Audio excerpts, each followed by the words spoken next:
بسم اللہ الرحمن الرحیم۔ آج نہایت اہم مسئلہ آپ کے سامنے لے کر حاضر ہوئے ہیں۔ ایک بہنہ نے سوال کیا ہے کہ اگر والد اپنی زندگی میں جائیداد کو تقسیم کرنا چاہے تو اس کا کیا طریقہ ہوگا؟ آیا کہ وہ اپنی ساری جائیداد ایک بیٹے کے نام لگوا سکتا ہے، ایک بیٹے کو دے سکتا ہے یا نہیں دے سکتا؟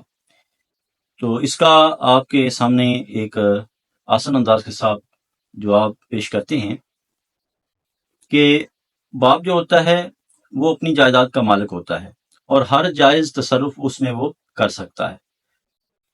اس سے کوئی مطالبہ نہیں کیا جا سکتا کہ آپ ہمیں اتنا دیں یا اتنا نہ دیں، کیونکہ وہ اپنی جائیداد کا مالک ہے اور اس میں ہر جائز تصرف کر سکتا ہے۔ اب اگر والد اپنی زندگی میں جائیداد کو تقسیم کرنا چاہے تو اس کو کہتے ہیں ہبہ کرنا۔ ہبہ کرنے کا مطلب یہ ہے کہ کسی کو گفٹ کر دینا۔ تو جب ہبہ کرنے کا معاملہ آئے گا تو ہبہ کرنے میں کریم آقا علیہ الصلوۃ والسلام کا حکم ہے کہ جب ہبہ کیا جائے گا تو پھر ساری اولاد کو برابر ہبہ کیا جائے گا، برابر برابر تقسیم کیا جائے گا۔ ایسا نہیں ہے کہ ایک کو دے دیا جائے اور باقی کو محروم کر دیا جائے۔ کسی کو محروم نہیں کیا جائے گا بلکہ عدل و انصاف سے کام لیا جائے گا اور بیٹیوں کو اور بیٹوں کو اس میں برابر تقسیم کیا جائے گا۔ تو لہذا ہبہ کرنے کا حکم ہے کہ سب اولاد میں برابر تقسیم کیا جائے، نہ کہ کسی ایک کو دے دیا جائے باقیوں کو محروم کر دیا جائے۔ اس سلسلہ میں ایک حدیث مبارکہ موجود ہے۔ حضرت نعمان ابن بشیر کے بارے میں منقول ہے کہ ایک دن وہ حضور علیہ الصلوۃ والسلام کی بارگاہ میں آئے اور آ کر انہوں نے عرض کیا، یا رسول اللہ، میں نے اپنے اس بیٹے کو ایک غلام ہبہ کیا ہے، یعنی اس بیٹے کو ایک غلام دے دیا ہے۔ تو کریم آقا علیہ الصلوۃ والسلام نے پوچھا، کیا تو نے اپنے ہر بیٹے کو ایک ایک غلام دیا ہے؟ تو عرض کی، نہیں یا رسول اللہ، ہر بیٹے کو نہیں دیا، اس بیٹے کو دیا۔ تو کریم آقا علیہ السلام نے فرمایا، پھر اس سے بھی واپس لے لو، اور ارشاد فرمایا کہ تم ڈرو اللہ کی بارگاہ سے اور عدل و انصاف سے قائم لو۔ تو گویا والدین کو اگر اپنی زندگی میں جائیداد کو تقسیم کرنا ہے تو وہ تمام اولاد میں برابر برابر تقسیم کرے اور ان کو ہبہ کرے، لیکن اگر کسی ایک کو دیا جائے اور باقیوں کو محروم کیا جائے تو وہ گناہ گار ہوگا۔ اگرچہ وہ دے سکتا ہے، یعنی وہ مالک ہے اپنے مال کا، وہ دے تو سکتا ہے، لیکن اولاد میں انصاف نہ کرنے کی وجہ سے وہ گناہ گار ہوگا، لہذا اس بات سے بچنا چاہیے۔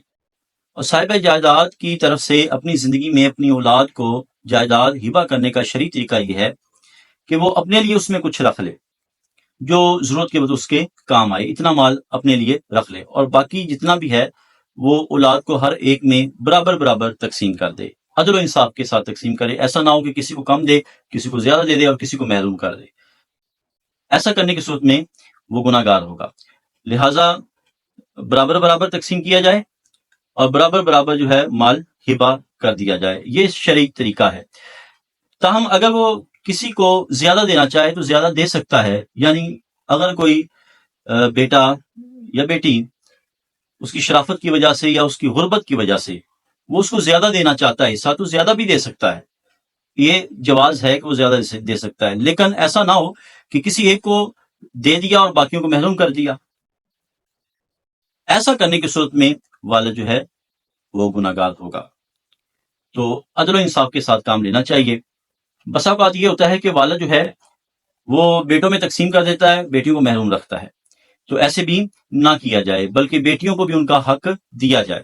اور اگر ایسا ہو جائے کہ والد نے ایک یا دو بیٹوں کو دے دیا ہے باقیوں کو نہیں دیا، تو پھر اگر والد دنیا سے چلا جاتا ہے تو اس کا طریقہ یہ ہے کہ جو پیچھے اولاد ہے وہ آپس میں بیٹھ کر کے جن کو محروم کیا گیا ہے وہ ان کو حصہ دے کر آپس میں معافی تلافی کر لیں، تو اس کا بوجھ جو ہے وہ والدین پہ نہیں ہوگا۔